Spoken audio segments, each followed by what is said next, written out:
Gus was named for his grandfather, and his full name is August. His grandfather had died the year before he was born, so he really didn't, he never got to know his grandfather. But he would insist that he was Grandpa Augie. If we were referring to Grandpa Augie, he would just say, you mean me? You know, he was just very adamant, like, we should know that he is Grandpa Augie. Where's me? There. Where's me again? See if you can find me somewhere else. Gus was 4 when Ron was given an old family album. To his parents' astonishment, Gus was able to point out his grandfather in an old school photograph. He also correctly identified this as the first car that his grandfather ever owned. He showed me a picture, and then I said, that was my first car. And then my dad was like, that's weird, because the car was Grandpa Augie's first car. So it was all scary. Kathy and Ron were intrigued by their son's ability to identify his grandfather in photos. But one day, Gus told them something that turned their intrigue to shock. Gus and I were chatting, and he started saying something about Grandpa Augie, which wasn't unusual. And I said to him, when you were Grandpa Augie, did you have any sisters or brothers? He said, well, I had a sister, but she died. And so that sort of caught my attention because, you know, we haven't had any deaths in the family. And he said, well, she died. And I just sort of looked at him and he said, yeah, she turned to a fish. She died, some bad guys. I just was flabbergasted. I really was just I was speechless because I just couldn't understand how he would know anything about that.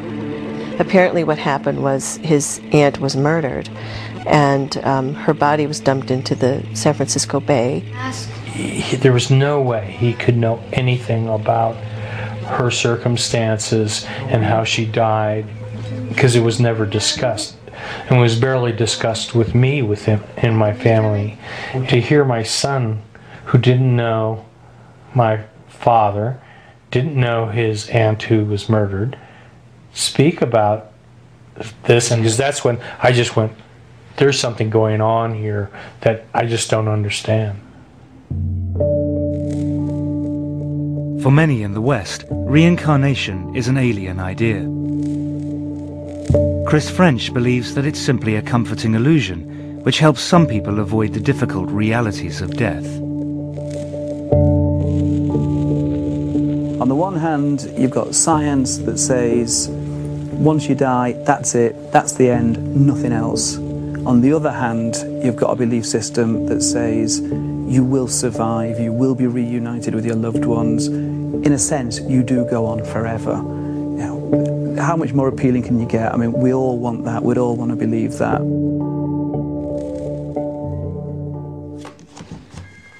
For Kathy Taylor, her son Gus's belief that he was his own grandfather reborn went totally against her own religious upbringing. I grew up a Southern Baptist. My father's a Southern Baptist minister, and Southern Baptists certainly don't, teach anything about reincarnation. So that was not, that was furthest from my mind when Gus started saying these things. This one day he sort of popped up and looked at me and said, you know, Mom, when we die, we get to come back. And he looked at me again and he said, I used to be big and now I'm a kid again. And he was just very excited about this.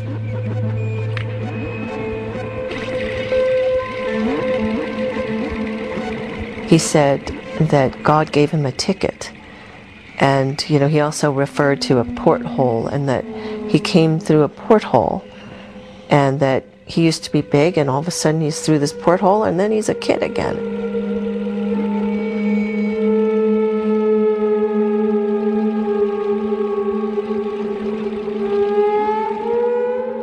Curiously, the description of the rebirth given by Gus in America has strong parallels with Cameron's account in Scotland.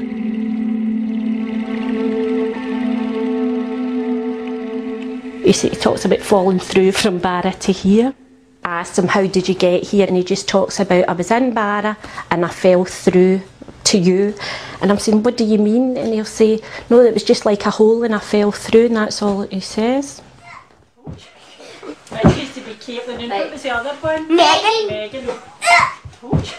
You're fancy Megan and Caitlin. You fancy everyone the whole way. Not you. Aaron and Cameron had been playing, and Aaron had mentioned how it's okay if you die because Cameron said you come back again as somebody else, so it didn't matter if you died. It has become clear to Norma that there are no easy answers to the questions thrown up by Cameron's memories. Cameron has asked persistently to be taken to Barra. Norma has finally decided to make that journey. We are going to go to Barra. I mean, it wasn't a decision that was made lightly.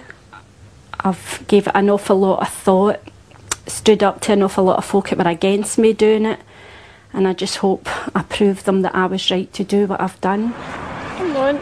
Perhaps the trip will provide an explanation for Cameron's memories, or put them to rest.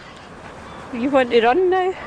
I think I'm hoping that when Cameron goes, it gives them proof, or I mean, they maybe go here and they'll say that's not Barra, so then that's fine, that's not Barra, end of story, that's the end of it. But I think it's reached a point, it's went too far. It's gone too far just to leave it now. At the University of Virginia, Dr. Jim Tucker has been speaking to Norma and following Cameron's case with interest. Well, Cameron's case certainly sounds like a very promising one. He's given the name of a place, which fortunately turns out to be a rather small place, and he's also given the name of a person. So with all the details that he's given, if we're able to verify a match, that would be quite intriguing. For Jim, to follow a case as it unfolds is a unique opportunity. He is flying from Virginia to Glasgow to join Norma and pursue the story in person. I mean, as it stands now, it's a very interesting story. If we're able to verify the statements, then it becomes more than that, because then it becomes evidence that he actually does have memories that have carried over from a previous life. This is Cameron. Hi, Cameron. Cameron, you saying hello? Hello. I'm Dr. Tucker. How are you? This is Dr. Hi, Tucker. Martin. What can you tell me about the house that you left in? It was white. How many stories were there? Was it just one level, or was it more than one? One level. Yeah. Did you see your dad get knocked out by the car? Yeah. You remember his name? Yeah, what was his name? Shane Robertson. Shane Robertson. Do you remember what he looked like?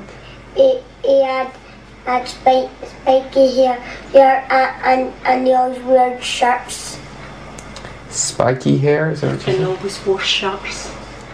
So Norma finally has someone to talk to who really understands her experience. remind him of it? It was getting to a point he was that convincing. I'm sure folk thought I've adopted him, or like he wasn't really mine, because he spoke so convincing about this other family.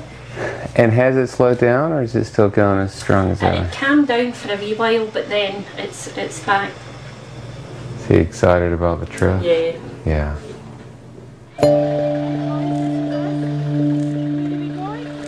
After 3 years of listening to Cameron's descriptions of life on a remote island, Norma and Martin are taking him on a journey of another lifetime.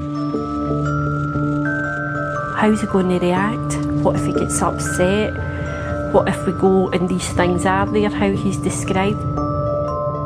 Cameron is finally going to visit the place that he calls home.